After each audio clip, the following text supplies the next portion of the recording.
I welcome you to Learn English. நான் படித்தால் தேர்வில் தேர்ச்சி பெறுவேன். இஃப் கண்டிஷன், அதாவது நான் இதை செஞ்சுருந்தேன்னா இப்படி வந்திருக்கும், நான் அவர்கிட்ட பேசியிருந்தேன்னா அவர் வந்திருப்பார், இந்த மாதிரி சொல்கிறதுக்கு இஃப் கண்டிஷன் தான் நம்ம யூஸ் பண்ணணும். இஃப் கண்டிஷன்ஸ் எக்ஸ்பிளைன் பண்ணி நிறைய வீடியோஸ் இந்த சேனலில் கொடுத்துருக்கேன். கமெண்ட்ஸில் நிறைய பேர் டவுட் கேட்குறதுனால I am giving that explanation again. If condition இப்படி இருந்தால் அப்படி இருந்தால் அப்படின்னு சொல்கிறதுக்கு இஃப் கண்டிஷன் யூஸ் பண்ணி எழுதணும். இதில் first if condition, second if condition, third if condition அப்படின்னு இருக்குது. இங்கிலீஷில் பேசுகிறப்ப ஃபஸ்ட் இஃப் கண்டிஷனையும் செகண்ட் இஃப் கண்டிஷனையும் அடிக்கடி யூஸ் பண்ணுவோம். இப்போ நான் படித்தால் தேர்வில் தேர்ச்சி பெறுவேன். நான் அப்படிங்கிறதுக்கு ஐ, படிக்கிறதுக்கு ஸ்டடி. இந்த படித்தால் அந்த ஆல் அப்படின்னு சொல்கிறோம்ல, அது if. Okay, if I study I will pass, நான் பாஸ் பண்ணுவேன்.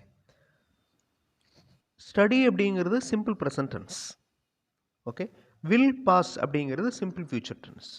ஸோ இந்த ஃபஸ்ட் இஃப் கண்டிஷனில் சிம்பிள் ப்ரெசன்ட் டென்ஸ் வரணும், இன்னொரு சைடு சிம்பிள் ஃபியூச்சர் டென்ஸ் வரணும். அதாவது வில் அப்படிங்கிற வார்த்தை வரணும், இல்லைன்னா ஃபியூச்சர் டென்ஸை குறிக்கிற இன்னொரு வார்த்தை ஷால் வரலாம். Okay, if I study I will pass. இந்த நிகழ்வு இனிமேல் நடக்க இருக்கிற நிகழ்வு, அதை தான் ஃபஸ்ட் இஃப் கண்டிஷனில் சொல்லுவோம். செகண்ட் இஃப் கண்டிஷனில் நடந்து முடிஞ்சதை சொல்லுவோம். ஃபஸ்ட் இஃப் கண்டிஷனில் இனிமேல் நடக்க இருக்கிறத சொல்கிறோம். அவர்கள் வந்தால் நான் போவேன். If they come. ஓகே, அவர்கள் அப்படிங்கிறதுக்கு தே, கம் அப்படின்னா வர்றது. இஃப் தே கம் அப்படின்னா அவங்க வந்தாங்கன்னா ஐ வில் கோ, நான் போவேன். ஸோ இது ஃபர்ஸ்ட் இஃப் கண்டிஷன். அதனுடைய ஸ்ட்ரக்சரை நல்லா ஞாபகம் வச்சுக்கோங்க. ப்ரெசன்ட் ஃபார்ம் ஒரு பக்கம் இருக்கணும், ஒரு பக்கம் ஃப்யூச்சர் வில் ஆர் ஷால் இருக்கணும். அவர் பேசினால் நான் பேச மாட்டேன். If he speaks.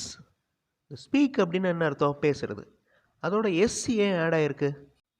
நான் நிறைய வீடியோஸில் சொல்லியிருக்கிறேன் இந்த ப்ரெசன்ட் டென்ஸோட முக்கியமான ரூலை. இந்த வாக்கியம், இந்த ஹீ ஸ்பீக்ஸ் அப்படிங்கிற இந்த ரெண்டு வார்த்தை எந்த டென்ஸில் இருக்குது?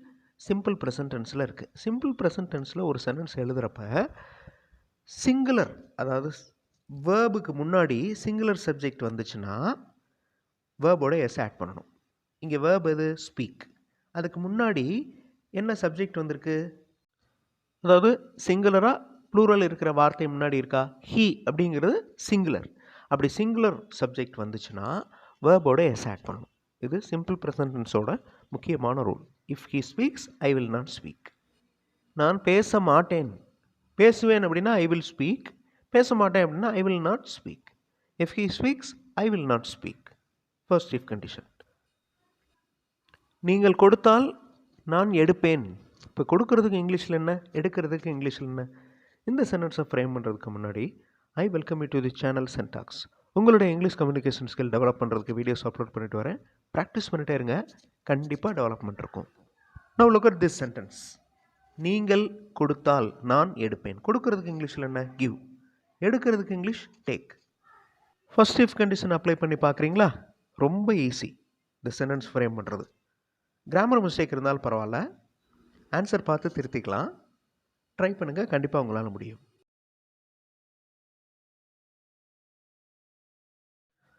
If you give I will take. நீங்கள் கொடுத்தால் நான் எடுப்பேன். If you give I will take. Give அப்படிங்கிறது simple present tense, will take simple future tense. Verb, அதாவது வேலையை குறிக்கும் வார்த்தை, அது கரெக்டாக உங்களுக்கு தெரிஞ்சிருக்கணும். அட்லீஸ்ட் பேசிக்காக நம்ம செய்கிற செயல்கள், அந்த செயல்களுக்கு இங்கிலீஷ் டேர்ம்ஸ் தெரிஞ்சிருக்கணும். இது ஓடினால் அவர் பிடிப்பார். ஓடுறதுக்கு இங்கிலீஷில் என்ன, பிடிக்கிறதுக்கு இங்கிலீஷில் என்ன, இந்த ரெண்டையும் தெரிஞ்சுக்கோங்க. இந்த சென்டென்ஸை ஃப்ரேம் பண்ணுங்க. If it runs. இது அப்படிங்கிறதுக்கு இட்டு, ஓடுறதுக்கு run. If it runs he will catch. அவர் பிடிப்பார். ஃபர்ஸ்ட் இஃப் கண்டிஷன் பார்த்துட்டோம். இப்போ செகண்ட் இஃப் கண்டிஷன் பாருங்கள். நான் படித்திருந்தால் தேர்வில் தேர்ச்சி பெற்றிருப்பேன். If I studied. இந்த ஸ்டடி அப்படிங்கிற வேர்போடைய பாஸ்ட் ஃபார்ம். நான் படித்திருந்தால், if I studied. First if கண்டிஷனில் ஸ்டடி அப்படின்னு தான் வரும். இது second if condition. If I studied, first if கண்டிஷனில் வில் வரும், இங்கே வுட் வருது. If I studied I would pass.